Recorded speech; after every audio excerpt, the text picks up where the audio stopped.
ஒரு நாளைக்கு மனிதனுடைய மனதுக்குள்ள எவ்வளவு சிந்தனைகள் வருதுன்னு உங்களுக்கு தெரியுமா? கிட்டத்தட்ட 80,000 சிந்தனைகள் ஒரு நாளைக்கு நம்ம மனசுக்குள்ள வருதுங்க. இவ்வளோ தாட்ஸ் வருது. இதுல எவ்வளவு முடிவுகள் நம்ம எடுக்கிறோம் அப்படின்னு உங்களுக்கு தெரியுமா? என்ன ஒரு நாளைக்கு ஒரு 7 இல்ல 8 முடிவுகள் எடுப்போமா அப்படின்னு நீங்க சொல்லலாம். எத்தனை முடிவுகள் நம்ம எடுப்போம் அப்படின்னு ஒரு நம்பரை நீங்க கெஸ் பண்ணி வைங்க. இப்ப நான் சொல்றேன், ஒரு நாளைக்கு கிட்டத்தட்ட 1500ல இருந்து 2000 முடிவுகள் வரைக்கும் நம்ம எடுக்கிறோமா? என்னது இவ்வளோ டிசிஷன்ஸா நான் எடுக்கிறேன் அப்படின்னு உங்களுக்கு ஆச்சரியமா இருக்கும். காலையில எந்திரிச்சதுல இருந்து யோசிச்சு பாருங்க. காலையில எந்திரிக்கும் போதே இப்ப எந்திரிக்கலாமா இல்ல ஒரு இன்னொரு 5 நிமிஷம் கழிச்சு எந்திரிக்கலாமா, பெட்டை மடிச்சு வைக்கலாமா வேணாமா, பிரஷ் பண்ண போகாமா இன்னைக்கு பிரஷ் பண்ண வேணாமா, செல்போன் பார்க்கலாமா டிவி பார்க்கலாமா இல்ல ஏதாவது பாட்டு கேட்கலாமா, என்ன டீ குடிக்கலாம், டீயா காஃபியா அப்படின்னு கிட்டத்தட்ட ஒரு நாளைக்கு 2000 டிசிஷன்ஸ் நம்ம எடுக்கிறோம். யோசிச்சு பாருங்க, இவ்வளவு முடிவுகள் நம்ம எடுத்தோம் அப்படின்னா அப்போ முக்கியமான முடிவுகள் எடுக்கும்போது அந்த முடிவுகள் எப்படி குவாலிட்டியா இருக்கும்? இந்த மாதிரி நிறைய விஷயங்கள்ல நாமளே யோசிச்சு யோசிச்சு மூளையை போட்டு குழப்பிக்காம முடிவெடுப்பது எப்படி? நம்ம என்ன பண்ணணும்னு பார்க்க போறதுக்கு முன்னாடி ஃபேமஸ் செலிபிரிட்டிஸ் என்ன பண்றாங்க அப்படின்னு சொல்றேன். உதாரணத்துக்கு ஃபேஸ்புக்கோட ஓனர் மார்க் ஜுக்கர்பெர்க் எடுத்துக்கோங்க, ஸ்டீவ் ஜாப்ஸ் அவர்கள் எடுத்துக்கோங்க. இவங்க எல்லாம் எப்போதும் ஒரே மாதிரி தான் ட்ரெஸ் போட்டிருப்பாங்க. ஸ்டீவ் ஜாப்ஸ் எப்போதும் பிளாக் கலர் டிஷர்ட் தான் போட்டிருக்காரு. மார்க் ஜுக்கர்பெர்க் எப்போதும் ப்ளூ கலர் ட்ரெஸ் தான் போட்டிருக்காரு. இந்த மாதிரி பெரிய பெரிய செலிபிரிட்டிஸ் நான் இன்னைக்கு என்ன ட்ரெஸ் போடட்டும், என்ன கலர்ல ட்ரெஸ் போடட்டும் அப்படின்லாம் பெருசா யோசிக்கிறது இல்லை. யோசிச்சு யோசிச்சு மூளையை டயர்ட் ஆக்கிக்கிறது இல்லை. டக்குன்னு இந்த கலர்ல ஒரு ட்ரெஸ் எடுத்து போட்டு வந்துடுறாங்க. இது மாதிரி என்ன ட்ரெஸ் போடுறது, என்ன சாப்பிட்றது அப்படின்னு பேசிக்கான சில விஷயங்களுக்கு அவங்க ஒரு ரொட்டீன் வச்சிருக்காங்க. அதை தான் ஃபாலோ பண்றாங்க. நீங்களும் டெய்லி ஒரே மாதிரி ட்ரெஸ் போடுங்க அப்படின்னு நான் சொல்லல. ஆனா ஒரு வாரம் இல்ல 2 வாரத்துக்கு முன்னாடி நம்ம என்ன ட்ரெஸ் போட போறோம் அப்படின்றத முதல்லயே தீர்மானிச்சுக்கோங்க. அதை தயாரப்படுத்தி வச்சுக்கோங்க. அட்லீஸ்ட் அடுத்த ஒரு வாரத்துக்கு நான் இந்த ட்ரெஸ் தான் போட போறேன் அப்படின்னு முதல்லயே திட்டமிட்டுக்கோங்க. என்ன ட்ரெஸ் போடுறதுன்னு ஒரு நிமிஷம் கூட யோசிக்க கூடாது. காலையில நீங்க குளிச்சுட்டு வந்ததும் அந்த ட்ரெஸ் தயாரா இருக்கணும். இப்போ ஒரு ஹோட்டல்ல போய் சாப்பிடுறீங்கன்னு வச்சுக்கோங்க. என்ன சாப்பிடலாம், தோசையா பூரியா பொங்கலா அப்படின்னு கன்ஃபியூஷன் இல்லாம திங்கக்கிழமையா நான் இதான் சாப்பிடுவேன், செவ்வாய்க்கிழமையா நான் இதான் சாப்பிடுவேன், புதன்கிழமை நான் இதான் சாப்பிடுவேன் அப்படின்னு முதல்ல ஒரு ஷெட்யூல் போட்டுக்கோங்க. உங்க வீட்டில் நீங்க சமைக்கிறதா இருந்தாலும் ஓகே, திங்கக்கிழமைனா இதான் மெனு, செவ்வாய்க்கிழமை இதான் மெனு அப்படின்னு அந்த மெனுவை முதல்ல போட்டீங்கன்னா உங்களுக்கு சமைக்கிறதுக்கும் ஈஸியா இருக்கும், நிறைய யோசிக்க வேண்டாம்.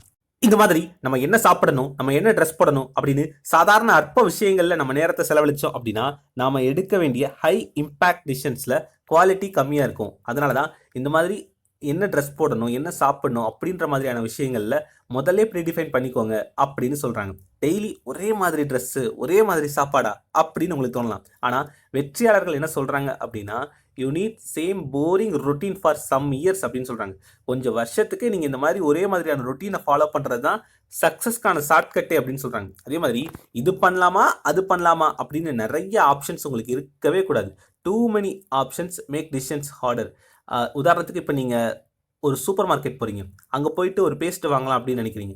அங்கே போய் பார்த்தா ஏகப்பட்ட பேஸ்ட் ஆப்ஷன்ஸ் இருக்குது. கோல்கேட் இருக்கும், டாபர் பேஸ்ட் இருக்கும், க்ளோஸ்அப்ஸ் இருக்கும், பெப்சரண்ட் இருக்கும், பதஞ்சலி இருக்கும். இந்த மாதிரி எக்கச்சக்க ஆப்ஷன்ஸ் இருக்குது. சரி, கோல்கேட் தான் அப்படின்னு சூஸ் பண்ணிட்டா கூட கோல்கேட்லேயே நிறைய ஆப்ஷன் இருக்கும். கோல்கேட் ஜெல்லு, கோல்கேட் சால்ட்டு அப்படின்னு ஏகப்பட்ட ஆப்ஷன்ஸ் இருக்கும். உங்களை கன்ஃபியூஸ் பண்ணும். நிறைய குழப்பங்களுக்கு காரணம் நிறைய ஆப்ஷன்ஸ் இருக்கிறது தான். நான் பேஸ்ட்ன்ற ஒரு ப்ராடக்ட் சொன்னேன். இதே மாதிரி ஒவ்வொரு ப்ராடக்ட்லேயும் ஏகப்பட்ட ஆப்ஷன் இருக்கும். நம்ம ஒரு சூப்பர் மார்க்கெட் கடைக்கு போகிறதே ஒரு ரிலாக்ஸ் பண்ணிட்டு பர்ச்சேஸ் பண்ணிட்டு வர்றதுக்கு தான்.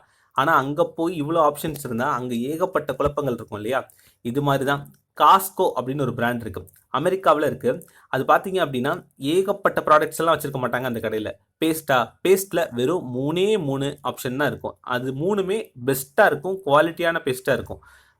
அடுத்தது சோப்பில் 3 சாய்ஸ் தான் இருக்கும். அதில் ஒன்று செலக்ட் பண்ணிக்கோங்க. இந்த மாதிரி எது சிறந்த ப்ராடக்ட்டோ, எது குவாலிட்டியான ப்ராடக்ட்டோ அது மட்டும்தான் அதில் 1 இல்லை 2 3 ஆப்ஷன் தான் இருக்கும். அதில் ஒன்று தான் நீங்கள் செலக்ட் பண்ணிக்கணும், அவ்வளோதான். இது அமெரிக்கர்களுக்கும் ரொம்ப பிடிச்சது. காஸ்கோ நிறுவனம் இதனாலேயே மிகப்பெரிய வெற்றி அடைந்தது. இந்த மாதிரி எப்போவுமே உங்களுக்கு நிறைய ஆப்ஷன் இருக்க மாதிரி பார்த்துக்காதீங்க. 2ல் 1 அப்படின்னு வச்சுக்கோங்க. அடுத்ததா பிளான் யுவர் டே. அடுத்த 30 நாளைக்கு நீங்க என்ன பண்ண போறீங்க அப்படின்ற பிளான் உங்ககிட்ட இருக்கணும். 30 நாளைக்கா? அது ரொம்ப கஷ்டமே அப்படின்னு தோணுதா? அப்போ plan your day 1 day before. நாளைக்கு நீங்க என்ன பண்ண போறீங்க அப்படின்ற தெளிவான திட்டமாவது உங்ககிட்ட இருக்கணும். காலையில எந்திரிச்சதுல இருந்து நைட்டு படுக்கிற வரைக்கும், காலையில 8 மணிக்கு என்ன பண்ண போறேன், 9 மணிக்கு என்ன பண்ண போறேன், 10 மணிக்கு என்ன பண்ண போறேன் அப்படின்ற ஒரு தெளிவான ஷெட்யூல் நம்ம கிட்ட இருக்கணும். இது ஏன் முக்கியம் அப்படின்னா, இந்த மாதிரி ஒரு ஈஸியான ஷெட்யூல் உங்ககிட்ட இருந்தது அப்படின்னா உங்களோட டெசிஷன்ஸ் கம்மியாகும், உங்களுக்கு வரக்கூடிய தாட்ஸ் கம்மியாக இருக்கும். அதே மாதிரி டிசிஷன் ஹைரார்கி அப்படின்னு ஒன்று இருக்கும். Low impact decisions, mid impact decisions, high impact decisions. Low இம்பாக்ட்னா என்னன்னா, இப்போ நம்ம என்ன சாப்பிடலாம், என்ன ட்ரெஸ் போடலாம் அப்படின்றது. மிட் இம்பாக்ட்னா இன்னைக்கு நம்ம ஷெட்யூல் என்ன, இன்னைக்கு டேவை எப்படி பிளான் பண்ணுறது, படத்துக்கு போகலாமா வேண்டாமா அப்படின்ற மாதிரியான விஷயங்கள். ஹை இம்பாக்ட்னா கெரியர், ரிலேஷன்ஷிப், அந்த மாதிரியான விஷயங்கள். இதில் காலையில் எழுந்ததுமே உங்களோட மைண்டு ஃப்ரெஷ்ஷாக இருக்கும். அந்த ஃபஸ்ட்டு 2 ஹவர்ஸில் இந்த மாதிரி நேரத்தில் ஹை இம்பாக்ட் டிசிஷன்ஸை எடுங்க. உங்களோட கெரியர் சம்மந்தமாக, அடுத்து பிஸ்னஸ் எப்படி டெவலப் பண்ணுறது, புது கிளைண்ட்ஸை எப்படி பிடிக்கிறது, அந்த மாதிரி ஹை இம்பாக்டான விஷயங்களை இந்த மாதிரி டைமில் யோசிங்க அப்படின்னு சொல்கிறாங்க.